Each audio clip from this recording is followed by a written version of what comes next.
Boa noite, boa tarde ou bom dia, queridos amigos e seguidores, dependendo do local deste maravilhoso planeta, de onde nos deem o privilégio de nos seguir, às quintas-feiras, a esta hora, em que, na nossa casa espírita física e virtual da Associação Espírita ao Conforto de Bezerra de Menezes, que fisicamente se situa em Portugal, na cidade de Viseu, uma cidade do norte-centro de Portugal. Aqui nos reunimos sempre semanalmente para refletir sobre um tema espírita. Hoje vamos refletir sobre a lei moral da reprodução. Essa lei a quem se deve, à sua organização, às suas consequências, o facto de nós aqui estarmos todos encarnados neste plano físico. Bom, mas isso a seu tempo nos debruçaremos, refletiremos em mais detalhe sobre isso. Para já, ia desafiar a nossa querida amiga Adelaide, uma trabalhadora do Centro Espírita, para vos dar as boas-vindas. Adelaide, a audiência é sua. Olá, João, muito boa noite. É um prazer tê-lo novamente junto conosco aqui na nossa casa. É um prazer muito grande também a todos os irmãos que nos veem, que nos acompanham. Boa tarde, boa noite, bom dia, conforme o horário do fuso horário em que se encontram. Mais uma vez, temos aqui o João para nos transmitir os seus conhecimentos, hoje com um tema também muito interessante, a lei da reprodução. Obrigada a todos e em especial ao amigo João. Até já. João. Muito obrigado, Adelaide, por estas boas-vindas. Eu agora, em contrapartida, desafiava para dar também as boas-vindas agora ao nosso trabalho propriamente dito. E isso tem que desafiá-la para fazer uma conversa com Deus, unir-nos todos com Ele, para que Ele nos impregne de boas energias para o trabalho que se segue. Querida Adelaide, por favor. É com enorme prazer, João, e não posso deixar de lhe agradecer por me deixar participar também convosco, com todos os nossos amigos, nesta partilha da ação de graças com o nosso Criador. Vamos então todos, em conjunto, espiritualmente, dar-nos as mãos, virtualmente, para que, em sintonia uns com os outros, consigamos fazer chegar a nossa prece mais perto do Pai, para lhe agradecer. Pai, te agradecemos por mais este dia, por mais por esta palestra, por esta bonita doutrina, por estes conhecimentos que o nosso irmão João vai partilhar conosco. Ensina-nos, Senhor, e dai-nos a faculdade de entendermos e de sabermos pôr em prática todos os conhecimentos. Te agradecemos, Pai, por tudo o que de maravilhoso criaste para nós. Um universo tão lindo, uma natureza maravilhosa. Estamos também ainda na época das flores. Em cada uma delas, a tua magnificência, Senhor, a beleza. O João diz muitas vezes, somos a tela, o Criador, o pintor. Ninguém o podia igualar em nada daquilo que ele faz. E te agradecemos, Senhor.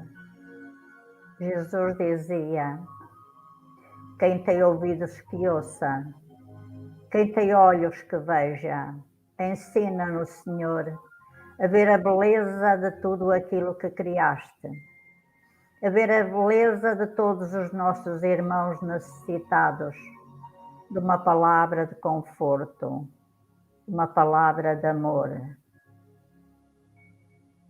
Não precisamos só de coisas terrenas.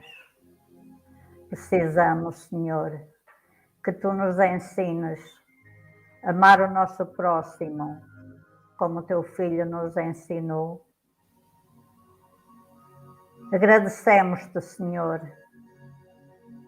por tudo aquilo que está a ser feito para debelar esta grande pandemia, por unir os povos para que encontrem soluções, para que irmanamente consigam, em vez de criarem armas, criarem amor e paz, unidos para terem um modo de a humanidade também ver o planeta e o homem, o nosso irmão, com outra humanidade. Te agradecemos por isso. Ensina-nos a ser cada dia melhores. Que os bons espíritos, os nossos guias, os nossos anjos da guarda, que nos auxiliam, que nos orientam, que nos guiam nas nossas vidas. Obrigada, Pai. Sem eles também não conseguiríamos seguir na árdua tarefa da nossa caminhada aqui na Terra. Agradecemos-te por as coisas menos boas que nos vão acontecendo, porque é nela, Senhor, que nós te encontramos para sabermos e nos dás a força e a coragem para poder ultrapassá-las. Obrigada por podermos aqui, como o irmão João diz, recarregarmos as baterias para este novo trabalho e para esta noite. Muita paz, muita luz para todos. Obrigada. João, agora a audiência é a... Muito obrigado, querida Adelaide, por esta linda palestra que realmente nos carregou as baterias de forma a podermos agora então arregaçar as mangas e passar à nossa reflexão de hoje. Tal como vos tínhamos anunciado, hoje vamos refletir sobre esta lei moral da reprodução, que é a grande responsável, porque tudo se faz de acordo com leis muito bem definidas, previamente definidas pelo tal pintor que a Adelaide falava há pouco, Deus. Portanto, é uma consequência muito objetiva, muito pragmática, sem permitir fuga de nenhuma espécie à lei, que nós estamos aqui encarnados agora, que temos as famílias que temos os pais que temos, os filhos que temos. É também consequência desta lei. Mas esta, claro, é apenas uma entre várias, muitas. Todas as leis, em boa verdade, que o homem vai descobrindo, fruto da sua investigação científica e filosófica, em quaisquer ramos do conhecimento, são leis de Deus. Isso mesmo nós queremos dizer aqui com este primeiro slide, em que pretendemos mostrar que o todo do slide seria o universo, até onde pudesse a nossa inteligência abranger. E que nesse universo existem vários sistemas solares. Sistemas solares esses que respeitam a uma área do conhecimento. Por exemplo, aqui apenas mostramos 3. Vamos imaginar que aquele mais à esquerda, em cima, seriam as leis da física. Vamos imaginar que este aqui, mais em baixo, assim meio desfocado, seriam as leis da biologia. E este que está no centro, e trouxemos-lo para o centro porque é o alvo do nosso interesse para esta noite, são é o sistema solar das leis morais, entre as quais um dos satélites, um dos planetas que orbita à volta da sua estrela, e já veremos qual delas é a estrela, qual delas é o Sol, é a lei moral da reprodução. Vamos, pois, começar por abordar a nossa palestra, recapitulando o que é a lei, o que é a lei natural ou divina, que inclui não só as leis morais, mas todas as leis físicas. Depois vamos ver as características comuns a qualquer uma delas. Estamos aí, neste momento, só e ainda apenas a falar da lei natural ou divina, indistintamente se é moral ou se é física. E então depois vamos começar a estreitar a nossa atenção e a nossa reflexão sobre as leis morais, a que se dedica o Espiritismo como filosofia moral. Mas outras correntes espiritualistas se dedicam a investigar o que é bem e o que é mal proceder. Isso quer dizer moral. A partir daí vamos ver as características delas, das leis morais, dos vários satélites deste sistema solar central que aqui temos. E terminaremos individualizando a lei moral da reprodução. Terminaremos a primeira parte, digamos assim, da nossa palestra. Depois, então, vamos mergulhar neste planeta, que é a lei moral da reprodução, onde vamos escalpelizá-la em detalhes e ver o que dela podemos extrair como orientações de bem proceder para a nossa vida. Vamos, pois, começar por recapitular o que é a lei natural ou divina, que inclui todas as leis e também as leis morais. Isso mesmo encontramos na terceira parte do Livro dos Espíritos, dedicado às leis morais.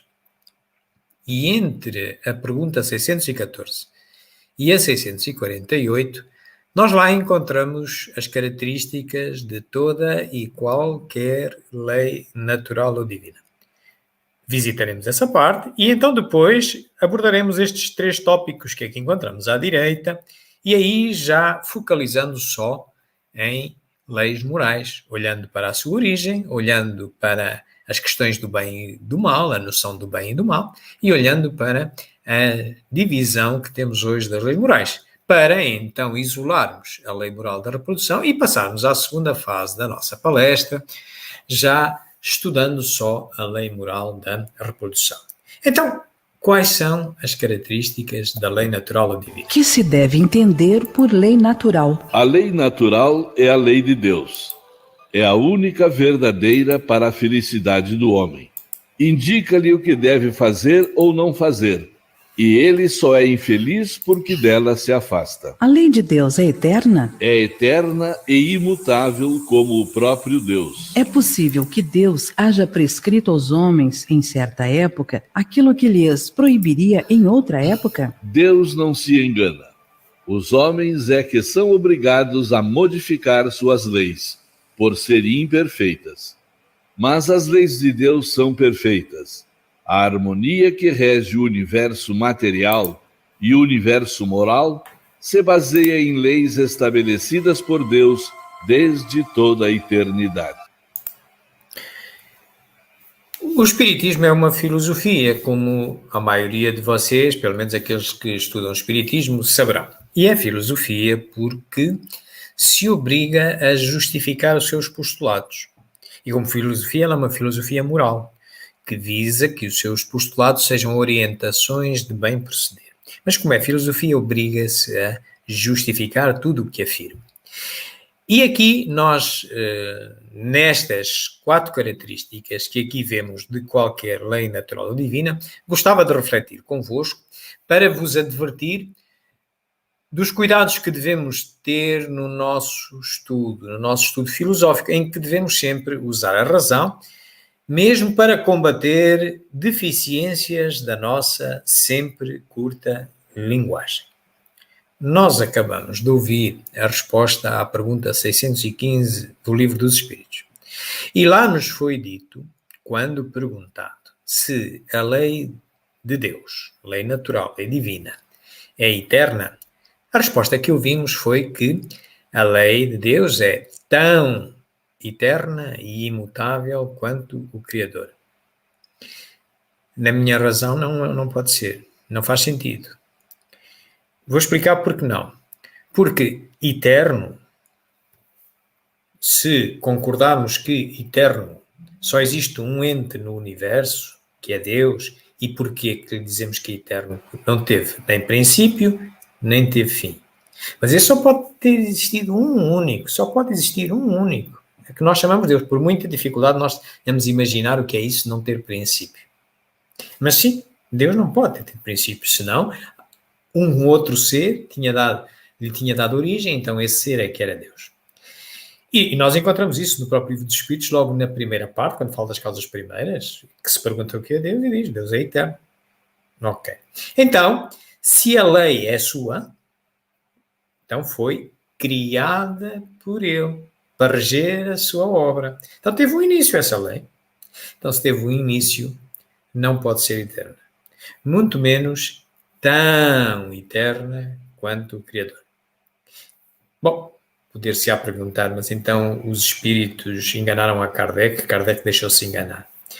Bom, cá está os desafios de quem tem que estudar uma filosofia. E tem que ter o cuidado da linguagem que utiliza. Kardec escreveu o Livro dos Espíritos publicou em 1857. Já lá vão 160 e tal anos. E se eu vos perguntasse agora, que já fizemos a diferença de que entre a eternidade de Deus e a eternidade da sua obra não pode ser exatamente igual, não pode ser, porque a sua obra teve uma origem dele, portanto teve princípio, não pode ser eterno. Mas se vos perguntasse, vocês conhecem algum vocábulo, algum adjetivo, aos dias de hoje, já passaram quase 200 anos, que possa caracterizar melhor esta diferença? Se calhar não. Se calhar não. Mas, de qualquer das maneiras, nós temos um outro adjetivo que costumamos utilizar para nos caracterizar a nós próprios, que é o imortal. Imortal no sentido que tivemos um princípio e não temos um fim. Se todos nós tivemos um princípio, mas não temos um fim. Vai continuar. Ora, se utilizássemos o imortal e o eterno para, então, tentar qualificar a lei de Deus, o que é que nós poderíamos dizer? Talvez dizer assim, bom, a lei de Deus é mais imortal que o homem. Na realidade, então, vamos dizer, esta lei, a lei moral da reprodução, foi criada antes de nós existirmos. Porque ela é que regula a nossa reprodução, é que regula o nosso aparecimento, foi criada antes de nós.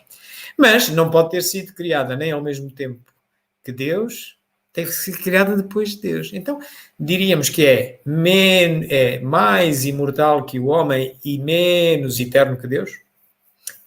Estão a ver a dificuldade, amigos? Mas, claro, o interessante disto é que esta filosofia nos obriga a pensar e a usarmos sempre a nossa razão para racionalizar a nossa fé. Quem diz estas questões do eterno também diz as questões do imutável. Até porque esta lei não pode ser imutável em todo o universo, em toda a obra de Deus. Porquê? Porque só se pode reproduzir matéria. Os nossos filhos, qual é a nossa contribuição para eles? Nós só reproduzimos, os pais só criaram um corpo para que o espírito do nosso filho viesse cumprir uma encarnação. Nós não criamos o espírito do nosso filho. Não, isso é Deus. O nosso filho é nosso irmão. Fomos criados todos por ele, não sabe quando nem como, mas... Agora, o corpo que ele tem, sim, Deus deu-nos capacidades para contribuirmos, para criar esse corpo. Mas, realmente, também nos diz o Espiritismo que a vida maior é a vida espiritual. É a vida sem corpo físico. As encarnações só se cumprem no número necessário ao nosso adiantamento. É como ir ao ginásio e correr, andar mais depressa. Oportunidades para evoluir mais depressa. Mas nós também evoluímos na erraticidade, como espíritos. E, portanto, há de haver um momento que já não precisamos cumprir encarnações. E seremos apenas só alma, princípio inteligente. Então, nessa altura, lei moral da reprodução para reproduzir o quê? Se já não encarnamos, se já habitamos mundos onde não se cumprem encarnações, onde não há corpos para produzir para que outros venham encarnar. Estão a ver? Portanto, é imutável dentro do mundo a que se destina. Por isso é que depois vêm aquelas dois outros adjetivos. A lei de Deus é perfeita. É perfeita porque, apesar de nós nunca a conseguirmos compreender no seu todo, porque nos obrigaria a uma perfeição que nós não temos, só Deus a tem. Ele é que é o Criador, Ele é que criou a lei, Ele é que pode detalhá-la toda. Nós vamos indiretamente, pelo nosso estudo, vamos chegando a ela, vamos corrigindo, tínhamos uma interpretação, depois passamos a outra. Então, quer isto dizer que ninguém se pode tomar da certeza de conhecer com exatidão, com absolutismo, a lei de Deus. Impossível. Impossível. E nós vemos pela história isso. Reparem, se nós olharmos para as religiões abrâmicas, são três. Temos o judaísmo, a mais antiga das abrâmicas, depois apareceu o cristianismo e depois apareceu o islamismo. E nestas três religiões, que são talvez aquelas que estão mais próximas da maioria das pessoas, quer em Portugal, quer no Brasil, quer no mundo que fala português, nós verificamos que a lei de Deus foi mudando. A primeira que se conhece é a lei de Abraão, o judaísmo, ok? Depois, isto foi há 2000 anos antes de Cristo. Depois, passado 750 anos, mais ou menos em 1250 antes de Cristo, aparece Moisés. Moisés, que vai ao Monte Sinai e vem de lá com as ditas tábuas da lei, os 10 mandamentos. E veio reformular a lei de Abraão. Na lei de Abraão matava-se, sacrificavam-se animais, plantas e até, às vezes, humanos, para agradar a Deus. Pensava-se que era bem proceder, que era da lei de Deus. E Moisés veio acabar com isso e trazer os 10 mandamentos. Depois ainda foi acrescentou mais 600 leis. E isto aguentou-se durante 1250 anos. Mas depois apareceu este ser, que ainda hoje é o nosso referencial moral mais elevado que apareceu na Terra, por isso é o nosso referencial moral para o Espiritismo, Jesus Cristo, que veio reformular a lei. Mas qual lei? É a de Moisés. Não é a lei de Deus. Cristo tampouco é Deus. É apenas um irmão nosso, mais avançado, e por isso nós o temos como referencial e modelo, mas ele não pode vir reformular a lei de Deus. Veio a reformular a lei, o entendimento que havia da lei por outros irmãos mais atrasados, Moisés. Portanto, ele veio trazer a boa nova, veio trazer leis mais harmoniosas, o perdoa 70 vezes 7, etc. Por aí adiante. Bom, e Cristo desencarnou, depois os apóstolos criaram com os ensinamentos dele, escreveram evangelhos e criaram uma religião, o cristianismo, né?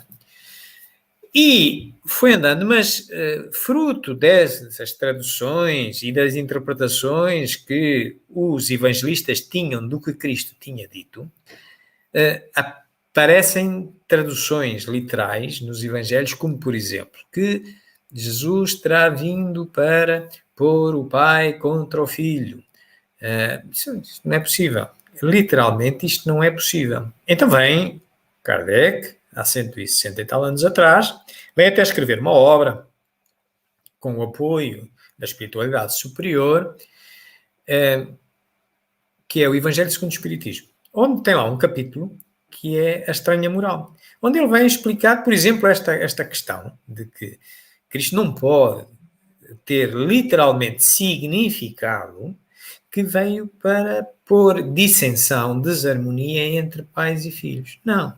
O que ele quis dizer, e falou por metáforas, porque a inteligência humana da altura não é tão desenvolvida, não permitia entender o alcance moral dos ensinos de Cristo, ele utilizou essa metáfora. Mas o que ele queria dizer é que ele, ao trazer a boa nova, isto é, a melhor nova, uma melhor interpretação sobre a lei de Deus que existia até então, que era a de Moisés, ia provocar conflitos, mas conflitos provocados pelo orgulho humano. Todos nós temos alguma dificuldade em aceitar novas verdades, não é? Nós estamos apaixonados pela nossa verdade. E quando alguém nos apresenta uma diferente, uma nova, nós normalmente, para abandonarmos a nossa, mesmo quando começamos a reconhecer que a do outro é melhor, ainda temos ali reservas, não é? Ora bem, no tempo de Cristo isto não era pior. E era tão pior que o mataram só por isto, porque ele era detentor de uma outra verdade que era melhor e provou-se melhor. E hoje confirmamos que é melhor. Mas, na altura, mataram-no, porque ele era um herege. Estava contra a lei de Deus. Portanto, a última característica é fácil de perceber. Se a lei é perfeita, então ela é adequada a qualquer mundo. Por exemplo, a lei moral da reprodução é adequada aos mundos físicos e não aos mundos espirituais, por exemplo. Bom, meus amigos, estas eram as características de toda e qualquer lei natural ou divina, e tal como já tínhamos dito. Qual a abrangência das leis divinas? Referem-se a alguma outra coisa, além da conduta moral? Todas as leis da natureza são leis divinas, visto que Deus é o autor de todas as coisas. O sábio estuda as leis da matéria. O homem de bem estuda e pratica as leis da alma. Isto é um corolário daquele primeiro slide. Toda e qualquer lei que o homem vai descobrindo, seja pela ciência que normalmente investiga o mundo físico, seja pelas correntes espiritualistas, pelas filosofias morais que investigam as leis morais de conduta, portanto, utilizando a ética, que é a filosofia moral, todas elas pertencem ao grande conjunto das leis de Deus e são leis de Deus. Então, estas são as características de toda e qualquer lei natural ou divina, onde também se inserem as leis morais, que vamos então agora baixar a esse nível e começar a falar apenas delas. E vamos começar por falar da origem das leis morais. Diz-nos o Livro dos Espíritos que todos vimos impregnados com essas leis na nossa consciência. Não é difícil entender. Reparem, todos, de certeza, já se depararam com problemas morais novos na vossa vida, estarem perante uma nova situação que nunca tinham passado antes e para a qual vocês têm dúvidas e não sabem se devem escolher o caminho A ou o B, qual dos dois é o melhor. Mas todos, nesse momento, sentem a sua vozinha, a vozinha da consciência, a vozinha lá dentro, a dar-nos uma indicação, uma tendência para ir por aquele lado e não ir pelo outro e tal. O que é que isto quer dizer? Quer dizer que elas vêm impregnadas nas nossas consciência. Nós não precisamos de ir ler um livro para isso. Nós sentimos isso. Sentimos a dúvida e sentimos a vozinha cá dentro.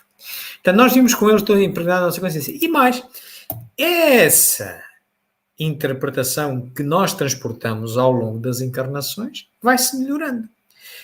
Vai-se melhorando necessariamente como fruto do nosso trabalho nas encarnações. Reparem, é possível que alguns de nós, ou uma boa parte de nós, tivessem, por exemplo, colaborado nas cruzadas na Idade Média. Aquele movimento que era um movimento, digamos que era quase um exército armado que ia contra os infiéis, aqueles que não professavam o cristianismo. E matava-os, porque achava que eram infiéis e, como tal, a melhor maneira de os combater era matando. Ora, Deus, com Cristo, mas já com Moisés, dizia que não matarás. E com Cristo, muito mais, perdoa 70 vezes 7. Portanto, mas muita gente matou em nome de Deus no passado. Não precisamos ir muito longe em tempo. Hoje, na atualidade, estejam atentos às notícias. Temos ainda povos e organizações terroristas que matam em nome de Deus. Ok? Muito bem. Mas, para a maioria de nós, então, para quem estuda Espiritismo, pelo menos já aparece, mesmo que no passado, numa encarnação perdida nas memórias do tempo, que não se recorda, tenha morto alguém em nome de Deus, hoje provavelmente já não faria isso. Já vem aqui com uma coisa inata que é: não faças aos outros o que não queres que te façam a ti, não é? Portanto, não matarás, ok? Portanto, o que é isso? É exatamente este apuramento do conhecimento da lei de Deus ao longo das reencarnações, que se reflete em tendências para as encarnações seguintes. Claro que, quando falamos de leis morais, temos que perceber o que é moral, como é que se apura a moral, ter uma noção do que isso é, a diferença entre moral e ética, que é a ferramenta que as filosofias morais, como o Espiritismo, utilizam para apurar as regras morais. Vamos ver. Que definição se pode dar da moral? A moral é a regra de bem proceder, isto é, de distinguir o bem do mal. Funda-se na observância da lei de Deus. O homem procede bem quando faz tudo pelo bem de todos, porque então cumpre a lei de Deus. Nesta resposta à pergunta 629 do Livro dos Espíritos, retivemos a última frase, em que diz que a moral funda-se na observância da lei de Deus. Então, se a moral se funda, a moral é o resultado, é um efeito. Efeito do quê? Da observância da lei de Deus. Então, espera lá. Então, vamos lá ver. Temos aqui uma lei. Temos aqui a lei de Deus. Mas quem diz a lei de Deus diz a lei do homem. Às vezes a gente pega na lei do homem, aquilo é uma série de artigos que vem numa lei que saiu hoje no Diário da República, ou no Boletim Oficial dos países, enfim. Pronto. E a gente o que é que normalmente faz? A gente pega naquilo e acaba logo por ir à procura só dos assuntos que mais lhe dizem respeito à sua vida individual e vai lê-los e interpretá-los com o conhecimento que tem. Ora, isso é um ato inteligente, não é? Ler, interpretar, dar uma significação, ok? E é um ato inteligente, portanto é imperfeito. Porquê? Porque a nossa inteligência é imperfeita, embora seja perfeitiva. E retirar dali umas interpretações. As melhores possíveis, não quer dizer que sejam perfeitas, não são mesmo. É a melhor possível naquele tempo. Que interpretações são essas? São as regrinhas para, no dia a dia para o bem proceder? É a moral. Estão a ver? Então, este movimento inteligente da observância da lei de Deus, este ato mental, isto é filosofia moral, é justificar porque é bem, porque é mal. Isto, ou aos dias de hoje, chama-se ética.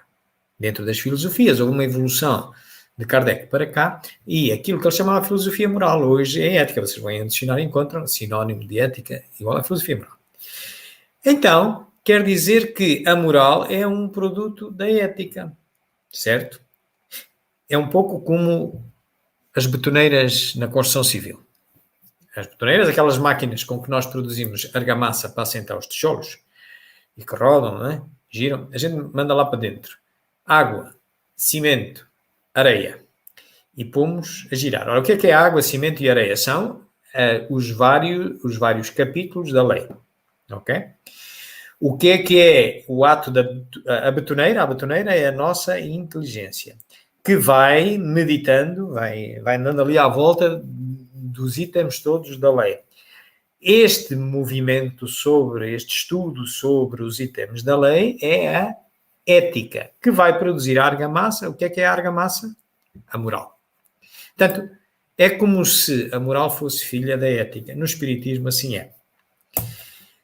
Também, e por fim, as leis morais, o homem, para as entender, precisa de sistematizar, como precisa de sistematizar qualquer área do conhecimento. Então, também temos uma sistematização, uma catalogação. Que pensais da divisão da lei natural em 10 partes, compreendendo as leis de adoração, trabalho, reprodução, conservação, destruição, sociedade, progresso, igualdade, liberdade e, por fim, a de justiça, amor e caridade. Essa divisão da lei de Deus em 10 partes é a de Moisés e pode abranger todas as circunstâncias da vida, o que é essencial. Podes, pois, adotá-la, sem que por isso tenha qualquer coisa de absoluta, como não o têm os demais sistemas de classificação, que dependem do ponto de vista sob o qual se considere uma coisa. A última lei é a mais importante.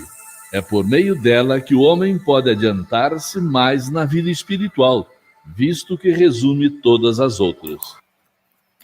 Recordar os 2 pontos fundamentais que aqui foram ditos. O primeiro é que esta é uma catalogação, que nada tem de absoluto.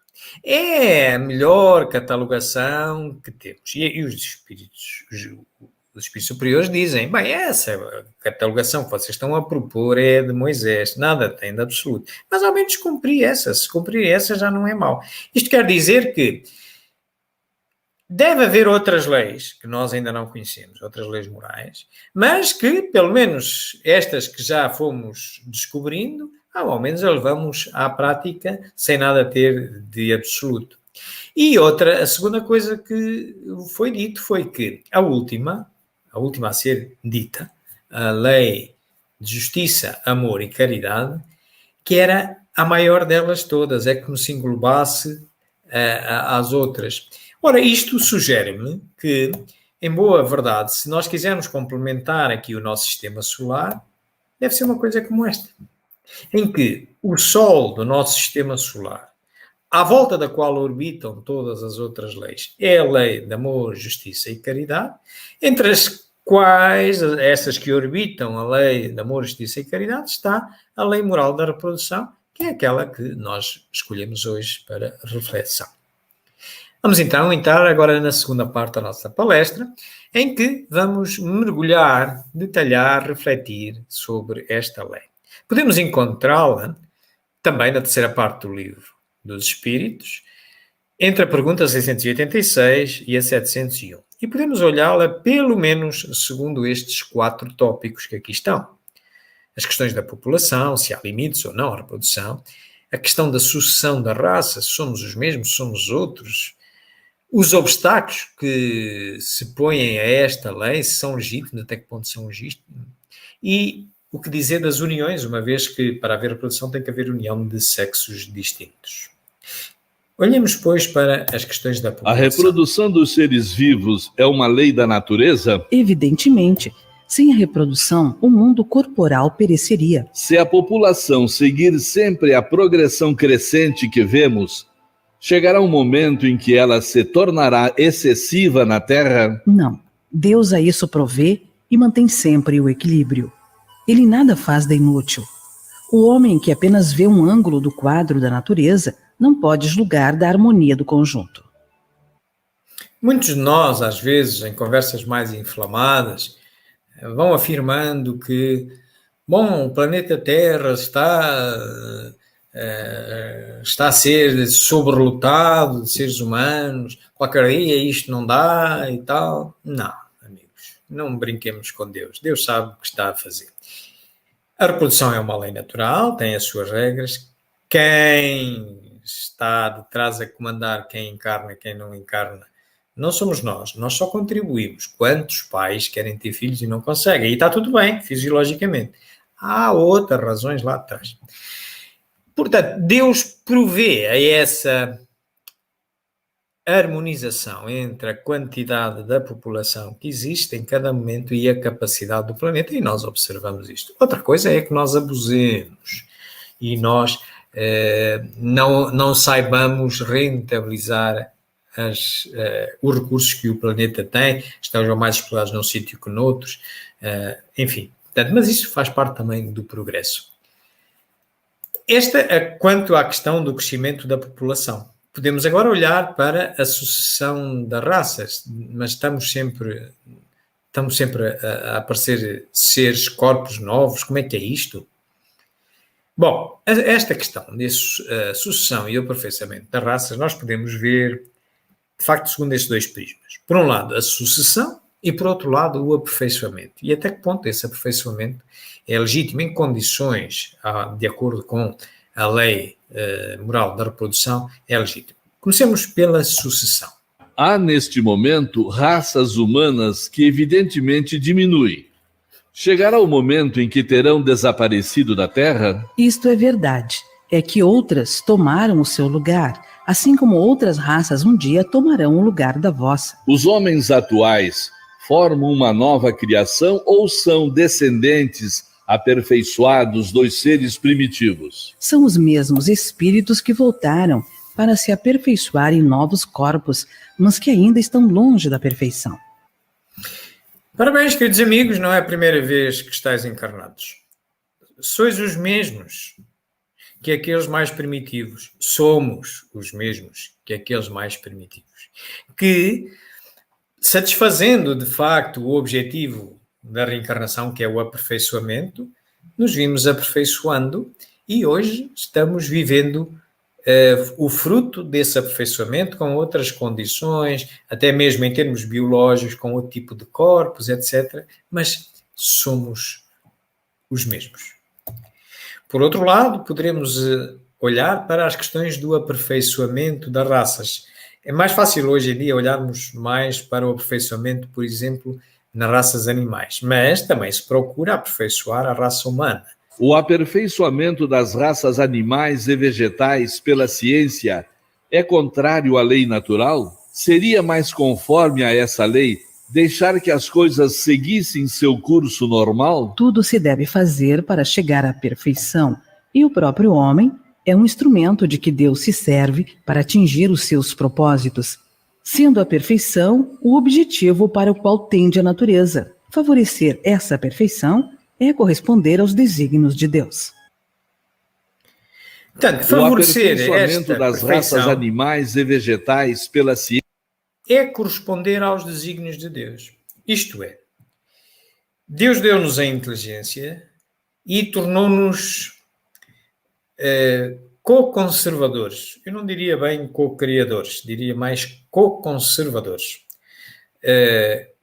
E contribuirmos também no aperfeiçoamento das outras raças, dos seres mais evoluídos que nós, que não têm um princípio inteligente tão avançado. Por isso, nada há de mal quando tentamos melhorar a vida dos nossos animais ou dos nossos vegetais, desde que não abusemos e desde que ajudemos nesse controle, nesse equilíbrio, sem destruir, sem propósito. Portanto, não há nada de mal nessas questões.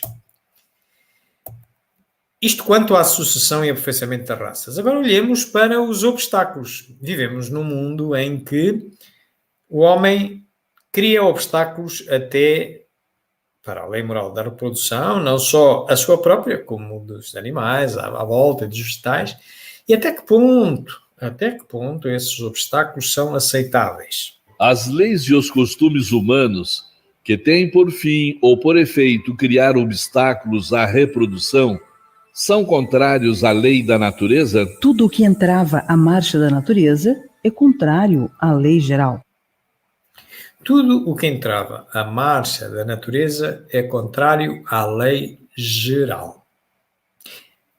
Podemos, contudo, ver da legitimidade particular de técnicas de controle de natalidade, controle da reprodução, enfim, quer nos animais e vegetais, quer no homem. E vamos vê-lo de forma separada, porque separadas são. Vamos olhar para o controle que nós exercemos na natalidade dos animais e vegetais. Até que ponto isso é aceitável? Entretanto, há espécies de seres vivos, animais e plantas, cuja reprodução indefinida seria nociva a outras espécies, e das quais o próprio homem acabaria por ser vítima. Cometeria ele ato repreensível impedindo essa reprodução? Deus concedeu ao homem, sobre todos os seres vivos, um poder de que ele deve usar para o bem, mas não abusar. Pode, pois, regular a reprodução de acordo com as necessidades, mas não deve entravá-la desnecessariamente.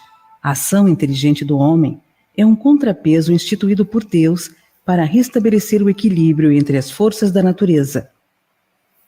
É legítimo controlarmos a propagação danosa de determinada espécie. É legítimo eu evitar que mosquitos entrem à noite na minha casa para me transmitirem uma doença. É legítimo. Até que o mate se for necessário, se ele já cá está dentro, porque vai causar danos a outras espécies. Portanto, e é a nossa inteligência quem nos diz. O que nós temos que ter o cuidado é sem abusar, apenas por necessidade. Já tínhamos visto isso há pouco sobre o aperfeiçoamento da raça. A lógica é a mesma.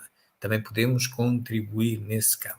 E então, em relação a nós, filhos, os nossos filhos, num mundo em que a ciência nos põe à disposição métodos de controle de natalidade, o que é aceitável nesse Que campo? se deve pensar dos costumes que têm por fim impedir a reprodução com vistas à satisfação da sensualidade? Isso prova a predominância do corpo sobre a alma e quanto o homem é material.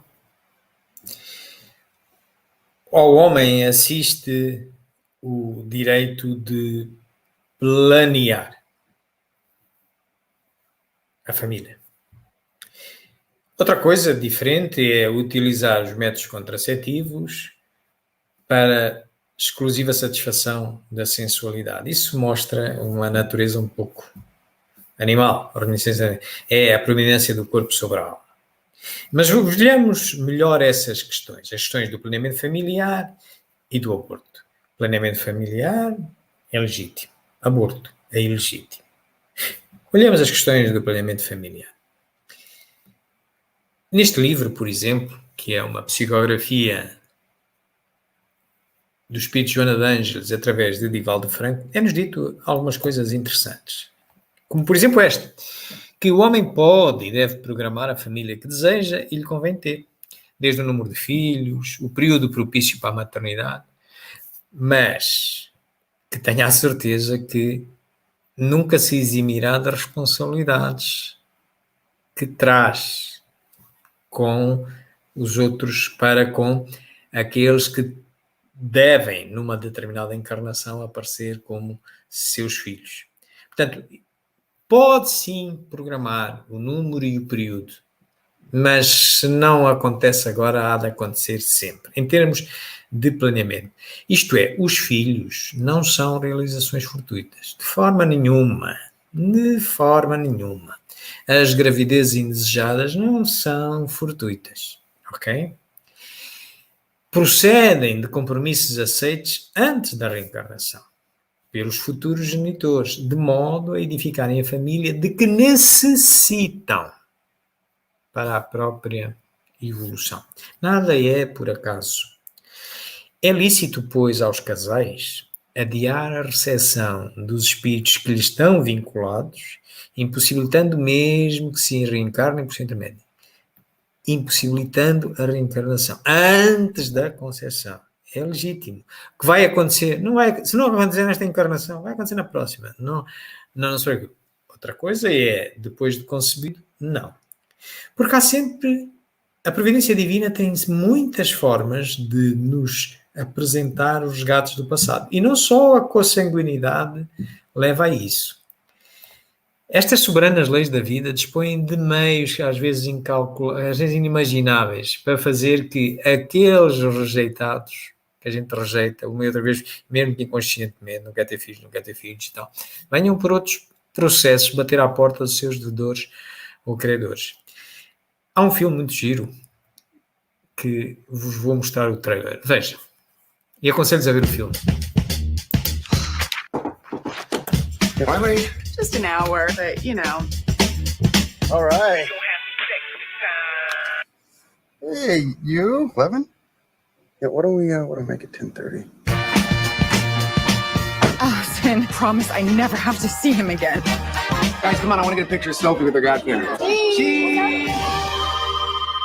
Yes, this is she. Did Allison and Peter speak with you about who would take care of Sophie in the unlikely event that they should both die? No. Well, they named you. I'm sorry. They picked us together. Believe me, I tried to advise them against it, but there are options. We have Peter's father. I think she looks just like you. Oh, Sophie. No. Okay. Good as new. Still breathing. Yay! Are we supposed to live in this house together? We are part of a plan. Some chick says, "Oh, miss, you can forget the condom." You okay? And I say no, and I still end up with the kid. We need to figure out a schedule. That's my night off. Are you happy to get rid of your old life? Because your old life sucked. It was great. I had free time. To do what? Bake more? They loved Sophie more than anything in the entire world, and out of everyone, that's where they picked us. She's making the poop face. What do you mean she's making the poop face? Oh God, she's gonna poop in the tub. Hurry up, hurry up. She's gonna poop on me. Go to the side. Okay. No. Oh my God, that's my hat. How's that wine treating you?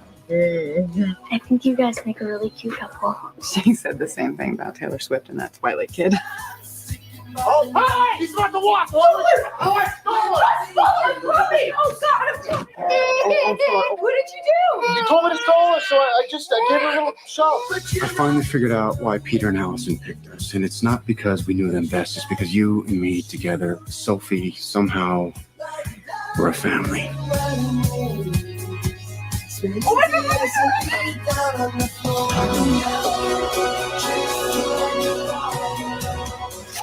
Oh, it's like Slumdog Millionaire in there. Get her out of her clothes. Okay, I gotta go. No, it's burning my eyes. Hey, what a surprise. Oh, What? sweetie, you have poo on your face.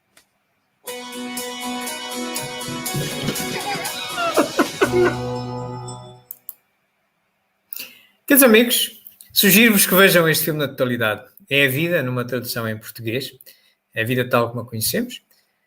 E que pensar, afinal, deste casal de namorados desavindos, cujos amigos que têm aquela menina, Sophie, falecem e deixam a menina órfã, e essa menina acaba por ser a sua filha não consanguínea.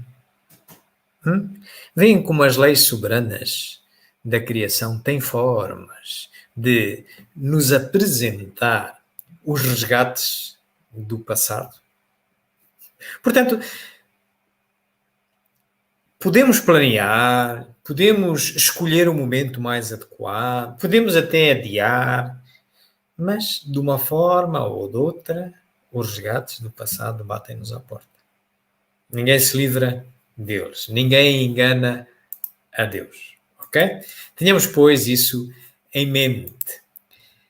Ora, e isto encerra, digamos, esta parte do controle da reprodução antes da conceção. A partir daqui, pós-conceção, entramos no aborto. E o aborto, meus amigos, é ilegítimo. Constitui crime a provocação do aborto em qualquer período da gestação? Há crime toda vez que transgredis a lei de Deus.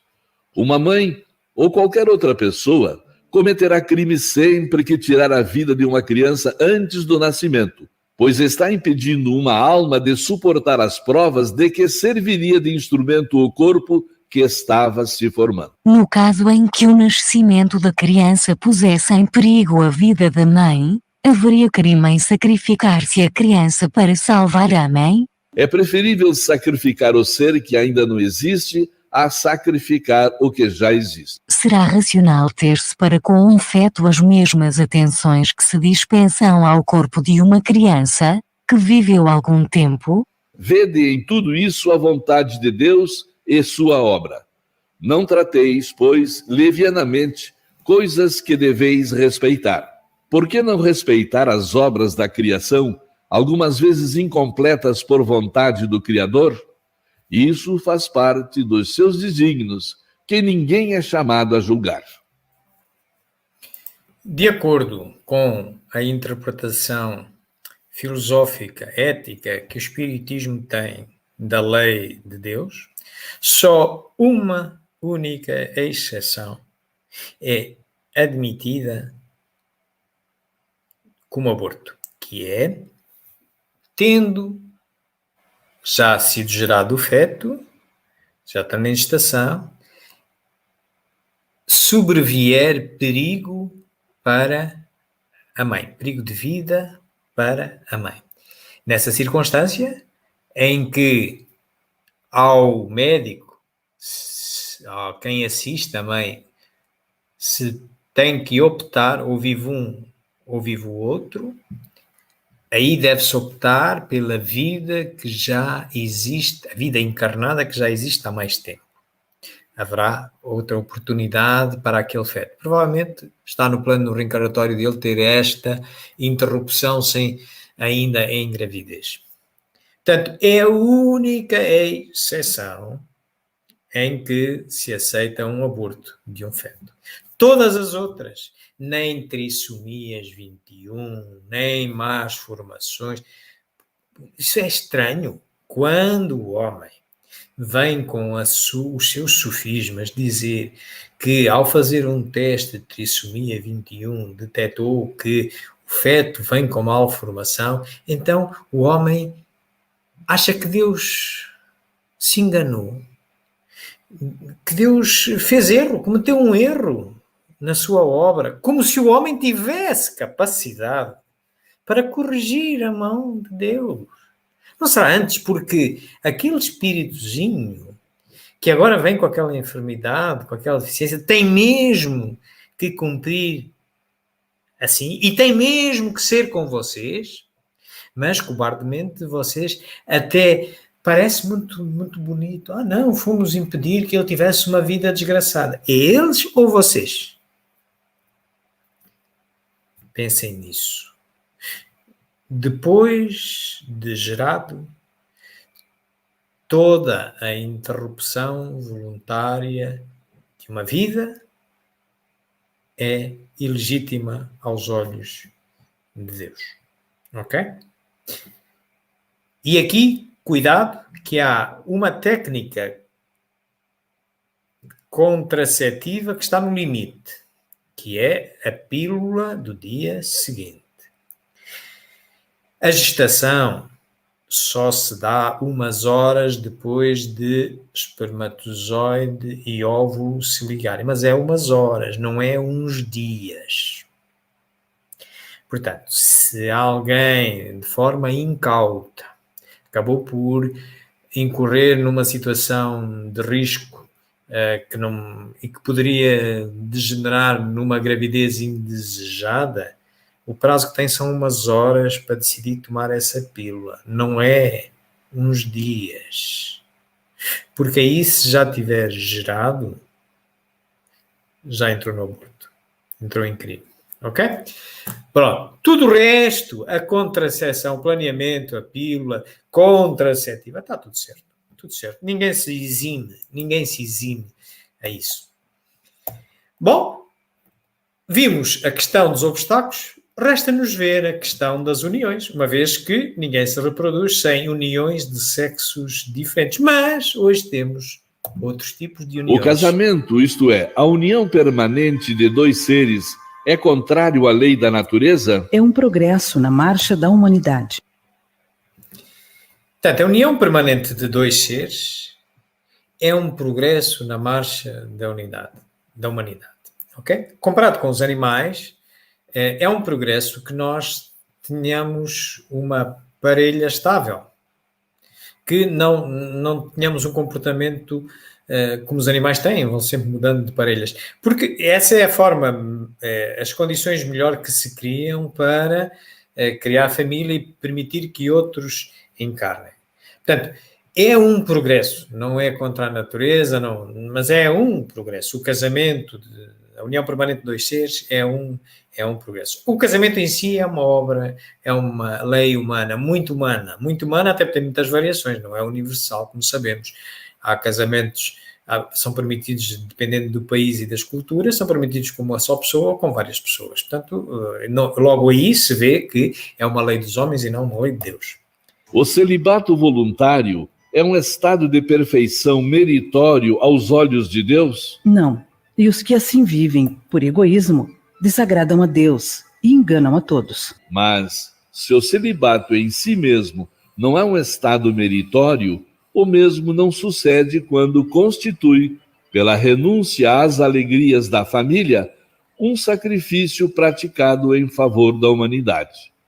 Todo sacrifício pessoal, tendo em vista o bem e sem qualquer ideia egoísta, eleva o homem acima da sua condição material.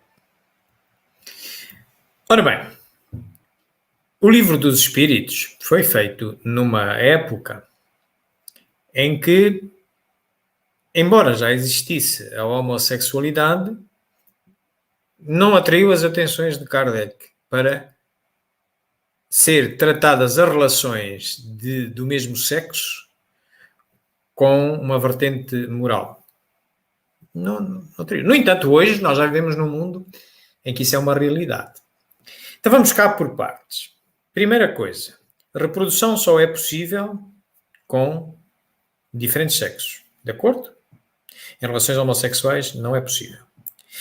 Também a reprodução não é possível com celibatos voluntários.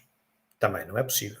Portanto, se todos fôssemos celibatários ou se todos fôssemos homossexuais, parava as reencarnações. E isso ia contra a lei de Deus.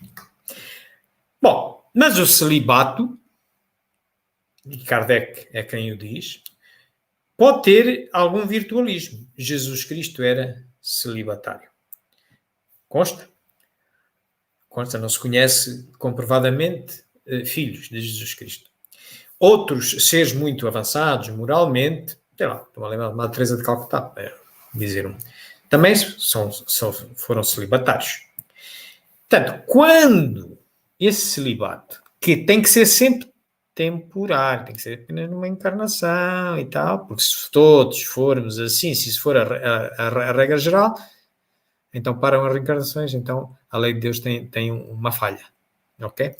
Portanto, mas quando é em favor da humanidade, há pessoas que se dedicam, estou-me a lembrar de Madre Teresa de Calcutá, abdicou de ter uma família e tal, mas não foi por egoísmo, não foi para fugir às responsabilidades da família. Foi para empregar o seu tempo todo em favor dos outros irmãos. Tal como Cristo, a mesma coisa. Portanto, quer Cristo, quer Madre Teresa de Calcutá, não cumpriram metade da lei. Tínhamos isso é muito certo. A lei moral da reprodução serve de dois propósitos. Uma é o amor, o entendimento entre as pessoas que participam na união, e a outra é a reprodução. Ok? O celibato, por amor aos outros, está tudo certo. Mas a reprodução não dá. E não dá nem o celibato. Qual seria o efeito da abolição do casamento sobre a sociedade humana? Uma regressão à vida dos animais. A união livre e casual dos sexos pertence ao estado de natureza. O casamento constitui um dos primeiros atos de progresso nas sociedades humanas, porque estabelece a solidariedade fraterna e se encontra entre todos os povos, embora em condições diversas.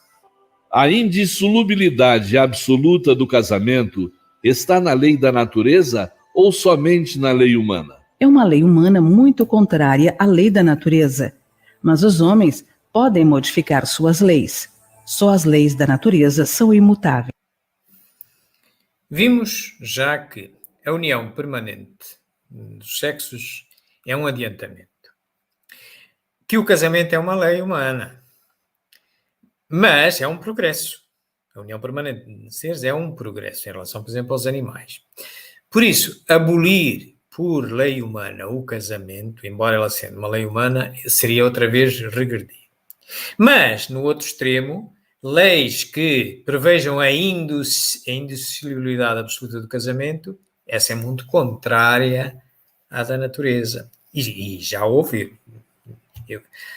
Nós aqui em Portugal, em seu tempo, há umas décadas atrás, quem se casasse pela igreja e depois se divorciasse já não poderia voltar a casar na igreja cristã católica. Portanto, a indissolubilidade do casamento é uma lei humana muito contrária à natureza, porque nós somos todos irmãos, nós temos que nos entender todos uns com os outros e temos compromissos, às vezes insuspeitos, como nós vimos naquele caso daquele filme. Mas o que é certo é que só a união permanente de sexos diferentes permite cumprir a segunda parte da lei. A primeira, do amor, é cumprida com celibato ou com união permanente de mesmo sexo. Mas a lei total só é possível cumprir com a união permanente de sexos diferentes. A igualdade numérica aproximada entre os sexos é um indício da proporção em que eles devem unir-se? Sim, pois tudo tem um fim na natureza. Qual das duas, a poligamia ou a monogamia, é mais conforme à lei da natureza? A poligamia é lei humana, cuja abolição marca um progresso social. O casamento, segundo as vistas de Deus, deve fundar-se na afeição dos seres que se unem. Na poligamia não há afeição real, mas apenas sensualidade. Quer isto dizer, somando com o que já vinha de trás, que a indissolubilidade do casamento é uma lei humana que não tem valor, não deve ser aceito, por isso, se nós vamos criar mais danos na família em que estamos, mantendo um casamento só pelas aparências, melhor pensar duas vezes, porque podemos estar a danificar muito. Mas o que é certo é que a união de sexos diferentes não deve ir, por exemplo, pela poligamia, como temos alguns casamentos em alguns países que assim... Isso é um bocado voltar à animalidade, como os animais encontram. Portanto, deve ser a monogamia. A monogamia, o casamento de sexos diferentes monogâmicos, é as condições melhor para dar aos filhos tudo o que eles necessitam para um desenvolvimento normal e sem problemas de personalidade. Sem ser indissolúvel. Se for necessário ser dissolvido, devem as pessoas pensar com responsabilidade nas consequências, mas não é a lei de Deus a indissolubilidade do casamento. Quanto às uniões permanentes do mesmo sexo, bom, creio que já falamos o suficiente e, embora Kardec não tenha escrito nada sobre isto, o Espiritismo tem que ter uma posição. Ele deixou boas argumentações, já fomos aqui falando. Quer-nos parecer que se duas pessoas do mesmo sexo se unem por amor, está tudo certo, mas que tenham a responsável consciência de que não estão a contribuir para a caridade da reencarnação, tal como os celibatários tão pouco, certo? Numa determinada encarnação, está tudo muito bem, está tudo certo. Por regra, não pode ser. Se todos formos homossexuais, se todos formos celibatários, a lei moral da reprodução, que é uma lei perfeita, nós é que não a percebemos, se calhar ainda no todo, deixaria de existir e punha Deus como um jogador dos dados, ora sim, ora não. Portanto, quando por egoísmo não está correto, para fugir às responsabilidades familiares não está correto, se for em favor da humanidade nas mesmas condições do celibatário, será aceitável, mas como já chegamos à conclusão, não pode ser a regra geral. Não é esta o cumprimento geral da lei. Queridos amigos, era isto que nós tínhamos para vocês. Nós, para vos trazer esta palestra, consultamos todas estas obras que aqui estão. Aqui em cima estão 6 obras da codificação fundamental espírita, das 11 que a constituem. Na segunda linha temos 2 livros de filosofia, um de Platão e outro de Aristóteles. O Universo Elegante, um livro muito interessante sobre outras leis de Deus, como é sempre a física quântica.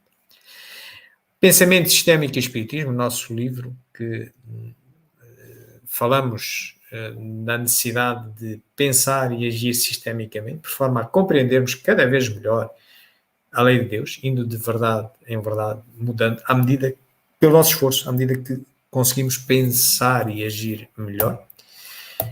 Nós estamos a transmitir em várias plataformas eletrónicas, uma delas em YouTube, no canal Espiritismo JG, noutras 2 em Facebook, através do canal da nossa associação Espírito Conforto Bezerra de Menezes, e também no canal Espiritismo JG, onde nós agora iremos ver os vossos comentários e eventuais perguntas que nos queiram fazer, mas se alguém houver que não se sinta à vontade para pôr quer o seu comentário, quer a sua pergunta numa rede social, também tem à sua disposição este endereço de e-mail, que aqui está em baixo, espiritismo.jg@gmail.com, e nós teremos todo o gosto de, com a maior brevidade possível e com os nossos parcos conhecimentos, vos trazermos a resposta que consideramos mais adequadas às vossas dúvidas.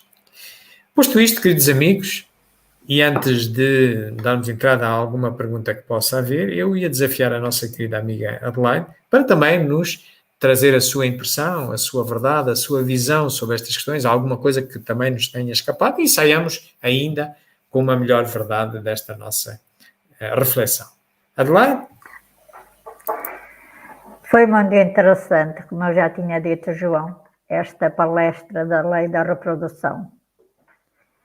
É verdade que nós, se formos celibatários, se formos homossexuais, não produzimos efeito nenhum, não fazemos jus à reencarnação dos nossos irmãos.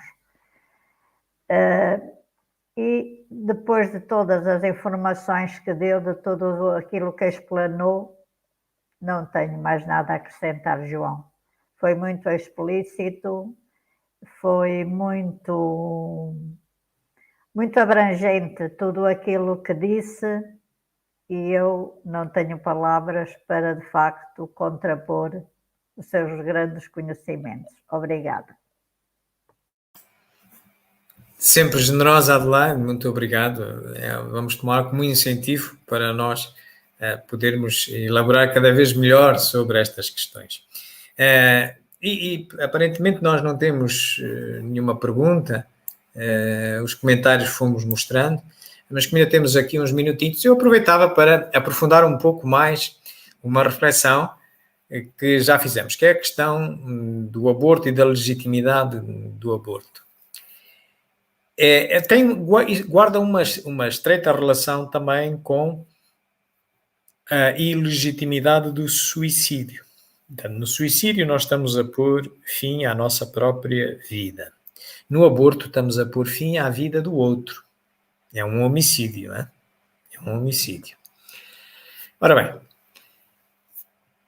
vejamos, se nós conseguirmos perceber porque é que o suicídio é um crime, é ilegítimo, não nos fica dúvida nenhuma que o aborto é. Vamos começar por partes. Porque é que o suicídio é um crime? Creio que todos nós aceitamos como propriedade legítima aquela que é adquirida com legitimidade, pelo nosso trabalho, pelo nosso esforço. Pergunto eu, o nosso corpo foi adquirido por algum de nós com o nosso trabalho, com o nosso esforço? Com o nosso dinheiro? Fomos comprar ao supermercado um corpo e agora metemos-nos lá dentro? Trabalhamos, estamos conscientes de algum trabalho de feitura do corpo? Não, eu creio, eu falo por mim. Eu dei-me conta, quando tomei consciência de mim, estava neste corpo. Não escolhi. Não sei de onde é que ele apareceu, mas eu apareci dentro dele. Eu não o criei. Eu nem sei como é que ele se cria. Sei como se contribui para criar, mas a certeza absoluta como se cria, não sei.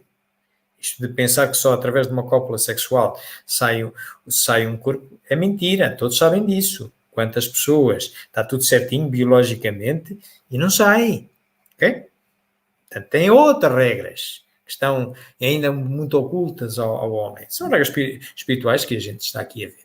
Então, vamos lá ver. Então, se eu não tenho o direito legítimo sobre o corpo, porque não é legitimamente uma propriedade minha, eu não adquiri com o meu esforço do meu trabalho, não adquiri com o meu dinheiro. Então, posto isto, eu não tenho direito a dispor dele. Isto é um empréstimo. Este corpo é um empréstimo. É um pouco como, utilizando uma metáfora que talvez ajude a perceber. Mas imaginar que vocês têm pai e mãe de 2 filhos e que, ao longo da vida, juntaram uns dinheiritos e resolveram pegar nesse dinheiro e comprar uma casa suplementar um apartamento com o seguinte intuito, que é ajudar no início de vida aos vossos filhos para se independentizarem. Vocês não vão dar a casa a nenhum, porque querem que os dois tenham acesso à casa um de cada vez. E quando o mais velho vos pede a casa para começar a poupar uns dinheiritos, juntar-se com a sua namorada e tal, ou com a sua parelha, seja ela de que sexo for, enfim, e pronto. Mas é um empréstimo temporário, não é? Ele sabe que vai usufruir daquele bem durante um período, porque depois também tem um irmão que pode precisar. Ok? Muito bem. Pergunto eu, vocês como filho mais velho, que vão pela primeira vez usar a casa, assiste-vos o direito, nestas condições, de destruírem a casa? Creio que não. Não é aceitável. Então, vocês que estão a usar a casa que o pai vos emprestou, qual é o vosso direito em destruírem a propriedade de Deus? Do pai? Estão a ver a similitude? Muito bem. Então, se assim é em relação à casa mesmo que nós habitamos, que dizer de ir destruir a casa do outro, do nosso filho, que é nosso irmão, que nós só contribuímos para fornecer-lhe uma casa que vem nos desígnios, que é emprestada, vem lá de cima. Então, se nós não temos direito à nossa, como é que temos direito à do outro? A desfazer a do outro. Se não temos direito a destruir a nossa própria, como é que temos direito a destruir a do outro? Estão a ver? A somar a tudo isto, o aborto é duplo crime. E porquê? Porque homicídio do filho, que não temos direito. Mas potencial suicídio da mãe. Não é? Porque há sempre riscos num aborto. E a mãe, se morrer ao praticar voluntariamente um aborto, suicidou-se. Não há outra classificação. Por isso, no livro dos Espíritos chama de duplo crime. Bom, não sei, querida Adelaide, se quer dizer mais alguma coisa sobre este assunto ou outro. Não, João, não quero acrescentar mais nada. Fico a pensar nas suas sábias palavras e porá também muita gente, para a minha idade já não, mas para os mais jovens, a pensar seriamente nas suas palavras e em todos aqueles que têm tendências suicidas, que não devem estragar a casa que não lhes pertence. Obrigada, João. Eu é que agradeço, Adelaide. Bom, não temos aqui nenhuma pergunta. Querida Adelaide, eu passava-lhe de novo a condução da palestra para irmos terminando, se estiver de acordo. Como sempre, é muito gratificante ouvir o João no encerramento das palestras, na conversa que sempre tem com o Pai e que nós ficamos maravilhados quando todos em conjunto ouvimos essas suas palavras de agradecimento ao Pai. Então convido também João a fazer-nos, a brindar-nos com essas suas palavras bonitas de agradecimento ao Senhor. Obrigado. Eu é que agradeço, querida Adelaide, e é um convite desses nunca se recusa. E então, queridos amigos, pedia-vos que se unissem a nós num pensamento a Deus, ao Criador, àquele que nos emprestou as casas em que vivemos e aquelas em que viverão os nossos filhos ou que já vivem. E louvemo-lo por essa obra maravilhosa. Essa obra em que nós somos co-conservadores nestas questões da reprodução, quase nos aproximando de criadores, mas de âmbito limitado, dentro das leis muito bem definidas, sobre as quais hoje meditamos da forma que nos é possível. É uma obra digna de louvor. Louvado seja o Senhor por isso. Mas, Senhor, nós queremos agradecer pela ferramenta que a todos nós equipaste por igual, ao criar-nos simples e ignorantes, mas dando-nos a todos a inteligência. É através dela, desta ferramenta, que nós usamos-la, não sabemos como é que ela se constrói, como é que ela aparece, apenas a usamos. Mas é através dela realmente que nós conseguimos refletir, como estivemos aqui a refletir hoje, sobre a tua lei, sobre o que é bem proceder e porque é que é bem proceder. E é maravilhoso que nós tenhamos a certeza que todos temos essa ferramenta outorgada com as mesmas capacidades. Não há aqui nenhum beneficiado de inteligência em relação ao outro. Não. Há é aqueles que se esforçam mais ou menos, que põem os dotes que Deus lhe dá a render mais depressa ou mais devagar, mas que não têm alternativa a não os pôr a render, não têm. Daí, queridos amigos, que a exortação e o apoio que o Espiritismo pode dar é exatamente de nos incentivar a conhecer-nos melhor, como espíritos, de onde vimos, para onde vamos, o que somos, o que é que Deus espera de nós. Por fim, Senhor, e porque este trabalho da inteligência, da ética muito em particular, para deduzir as regras morais, é mesmo trabalho. É mesmo trabalho que muitos de nós tentam adiar, tentam contornar, como se isso fosse possível de forma permanente. Não é verdade. Podemos adiar o conhecimento, podemos tentar contornar, mas o que é certo é que esta obra tão maravilhosa de Deus está tão bem equilibrada que quando nós insistimos sistematicamente em adiar o nosso esforço intelectual de conhecimento da lei de Deus ou tentar contornar a lei de Deus, aparece-nos algo semelhante ao que vimos naquele vídeo, que é como tentar adiar os compromissos reencarnatórios com outros espíritos que devam vir aparecer-nos como filhos, se não vem de uma maneira, vem de outra. E às vezes vem de maneiras mais inesperadas e às vezes mais difíceis.